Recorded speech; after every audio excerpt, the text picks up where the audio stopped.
आप सभी को मेरा नमस्कार। आज हम बात करेंगे अन्नमय कोश को शुद्ध करने के आहार और नियम। दोस्तों, हमने पिछले वीडियो में जाना कि अन्नमय कोश क्या है। अन्नमय कोश यानी हमारा भौतिक शरीर जो भोजन से बनता है। आज हम समझेंगे कि इस कोश को शुद्ध और स्वस्थ बनाए रखने के लिए हमें भोजन, किस प्रकार का आहार और जीवन शैली अपनानी चाहिए।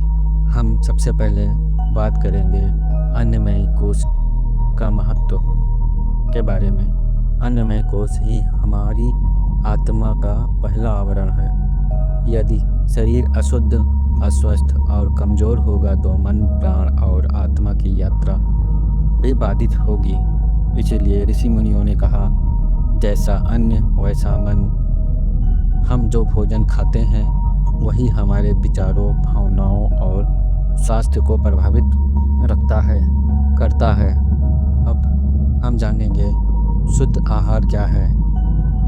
अन्नमय कोश को शुद्ध करने के लिए पहला नियम सात्विक आहार। सात्विक आहार में आते हैं कुछ फल और सब्जियां, जैसे ताज़े फल और सब्जियां, अंकुरित अनाज, दूध और दूध से बनी शुद्ध पदार्थ, साबुत अनाज, शहद, सूखे मेवे और स्वच्छ जल।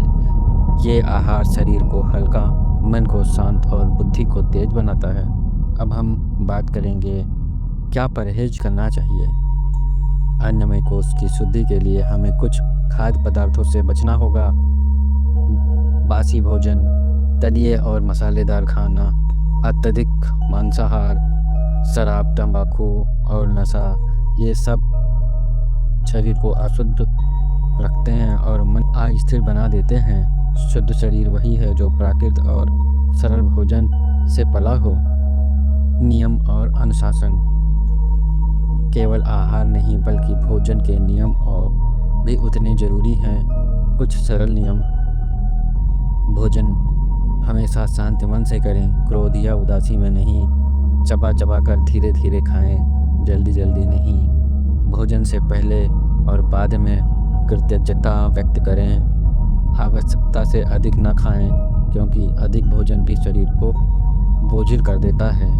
दिन का भोजन दिन के समय ही करें, रात में हल्के और जल्दी भोजन करें। साधना और शुद्धि, भोजन का संबंध केवल शरीर से नहीं, आत्मा से भी है। जब हम सात्विक आहार लेते हैं और नियमों का पालन करते हैं, हमारे भीतर प्राण शक्ति बढ़ती है। ध्यान और प्राणायाम के साथ यह आहार अन्नमय कोश को पूर्ण शुद्ध कर देता है। शुद्ध शरीर ही शुद्ध साधना का आधार बनता है। आध्यात्मिक दृष्टिकोण, अन्नमय कोश को शुद्ध करना केवल स्वास्थ्य की दृष्टि से नहीं बल्कि आध्यात्मिक उन्नति के लिए भी आवश्यक है, क्योंकि शरीर मंदिर है और आत्मा उसका देवता। यदि मंदिर गंदा होगा तो देवता की ऊर्जा कैसे प्रकट होगी। इसलिए हमें शरीर को पवित्र और आहार से सात्विक रखना चाहिए। दोस्तों, याद रखिए, अन्नमय कोश को शुद्ध करने का सबसे सरल मार्ग है सात्विक आहार, उचित नियम और अनुशासित जीवन शैली। इन्हीं से हमारा शरीर स्वस्थ, मन शांत और आत्मा प्रसन्न रहती है। जय हो पवित्र अन्नमय कोश की, जय हो जीवन की अनंत शक्ति की। तब तक के लिए आप सभी को मेरा नमस्कार। मिलते हैं अगले वीडियो में आपके साथ बहुत जल्दी।